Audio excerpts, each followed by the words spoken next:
And good morning, everyone. I am Ann Metcalf. I am here with my Sunday morning chat, conscious eating, conscious living. And thank you for joining me now or later. I talk about different things, food related. And today is about toothpaste and all the different things that are on that store shelf that say, buy me, this is better, this whitens your teeth, da da da da da. So I'm just going to do a little bit of a deep dive. And as always, you be your own advocate. I'm advocate for my health, and I'm here providing information for you to make your own decisions. And what are you using for your toothpaste? I'd love to know what you're using. Put it in the Facebook chat box and how that's working for you. And because, we're different people, different types, different cultures, different countries. And how is it used? Or how do you clean your teeth? And so let's just get started.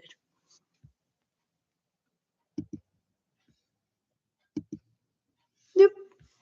Thank you. Just a little station break here. Yes. Alrighty, here we go. So, toothpaste, truth from ancient rituals to modern labels. A quote from Leonardo da Vinci: simplicity is the ultimate sophistication. Think about that. Where in our lives have we gone back to simple things? I don't know about you, but when I walk into any store today, I am met, and I know you are met, with shelves of toothpaste, whitening, remineralizing, fluoride-free, herbal charcoal, tablets, powders. It feels modern and advanced, and yet humans have been cleaning their teeth for thousands of years, long before tubes and marketing claims existed. So what has changed, and what do we truly need? Our ancestors used simple earth-based methods long before commercial toothpaste. Our ancestors used what was available from the earth. In ancient civilizations, the Egyptians used powders made from crushed eggshell, pumice, and herbs. In India, traditional Ayurvedic practices included neem twigs, which were chewed to clean and strengthen teeth. The Greeks and Romans used mixtures of charcoal, salt, and plant ash. And we don't have the history of their teeth. I don't have that in front of me, but that's what they used. While indigenous cultures around the world used fibrous sticks, roots, and mineral-rich clays. There was no foam or artificial sweeteners, just practical care rooted in observation. I remember growing up using a very simple peppermint tooth powder. And if we ran out, we'd use some baking soda and a pinch of salt. It worked. Our teeth felt clean, our mouths refreshed, and there was a quiet trust in that simplicity. Looking back, it's interesting how effective those basic approaches were without the need for long ingredient lists. And I remember my mom putting fluoride drops into our orange juice. Um, yeah, we still had cavities, but that's okay. Who knows what else as we discover as I go through this. Today's toothpaste is far more complex. Most formulas include abrasives to scrub the plaque, humectants to keep the paste moist, detergents to create foam, and flavoring to improve the taste. Then come the active ingredients: fluoride, hydroxyapatite, or herbal blends, each with its own claim. It raises a simple question: how much of this is truly needed? And we have different opinions going back and forth like a ping pong match. No, this is better. No, this is better. Boop, boop. Fluoride remains one of the most debated ingredients. It has been long been used to strengthen enamel and reduce cavities, and much of dentistry continues to support it. At the same time, some practitioners and dentists are moving away from it, questioning the cumulative exposure and exploring other ways to support remineralization. This reflects a broader shift in health, revisiting long held practices with a fresh awareness. One alternative gaining attention is hydroxyapatite, and a mineral that already makes up the majority of our tooth enamel. Rather than introducing something new, it works by helping to rebuild and smooth the tooth's surface. It represents a different approach, supporting the body with what it already recognizes. While still emerging in mainstream use, it reflects a growing interest in more biologically aligned care. Beyond these key ingredients, many toothpastes include foaming agents, sweeteners, and abrasives. Foam, however, is more about experience than effectiveness. And overly abrasive formulas, especially whitening types, can wear enamel over time. And we need that enamel. Even natural products require discernment, as not all are equally gentle or well studied. This becomes especially noticeable when we watch young children brush.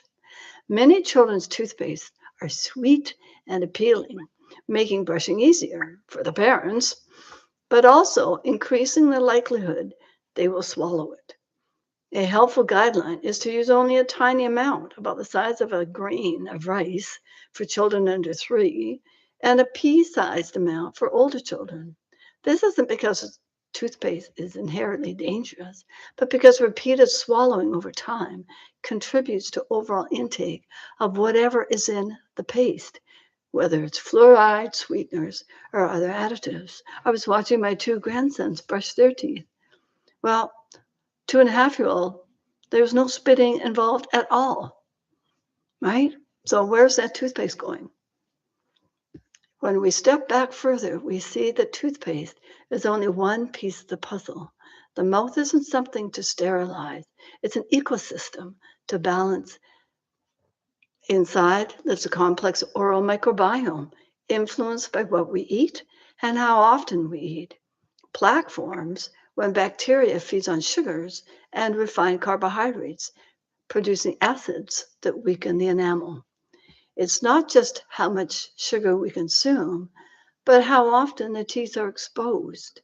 Sticky sweets, refined grains, and frequent snacking can all contribute. On the other hand, crunchy vegetables, mineral-rich foods, healthy fats, and proper hydration support saliva, the body's natural protector, helping neutralize acids and repair enamel.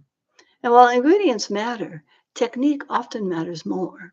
Gentle, consistent brushing twice a day supports oral health far more than chasing the perfect toothpaste. Brushing too hard or immediately after acidic foods can do more harm than good. Waiting apparently 15 to 30 minutes after having, say, orange juice. Even timing and rhythm play a role. There's also the environmental piece to consider. Most toothpaste tubes are not easily recyclable. I, I haven't checked into that fact, but I suspect there's probably millions of tubes sitting in the landfill. Tablets, powders, or refillable options are other choices. Each comes with its own balance of benefit and trade off. Marketing, of course, plays a powerful role. Words like whitening, natural, and clinically proven shape perception, often simplifying complex science into quick decisions. We're not just choosing toothpaste, we're responding to a story about health. When we step back from all of that, what remains is surprisingly simple. Healthy teeth depend on consistent care, a balanced oral environment, mineral support, and a nourishing diet. Toothpaste can help, but it doesn't replace these foundations. Our ancestors worked with simple tools and daily rituals. Today, we have more choices than ever. There may not be one perfect toothpaste, only options that align more closely with our values, our bodies, and our awareness over time. What are we really brushing with and why? And a quote to end this little chat: the doctor of the future will give no medicine, but will interest his patients in the care of the human frame. Thank you, Thomas Edison. Very true words.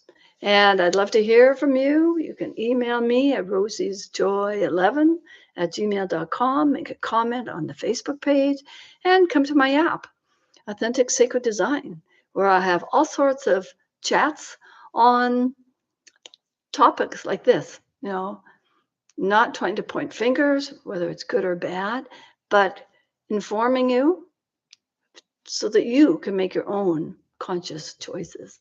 So I invite you to do all of that. And something that I learned from that um, little chat, something that I need to be more aware of what I'm doing is the snacking. Because I love to snack and I'm going, oh, snacking?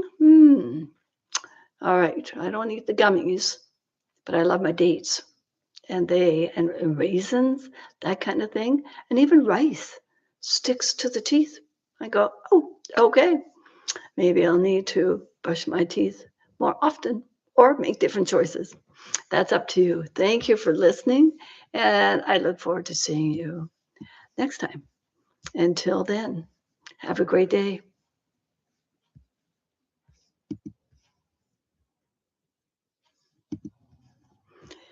Da, da, da. And when you go shopping, have a look. And you could take your pendulum, that pendulum that swings and say, is toothpaste in my highest and best health for my oral hygiene.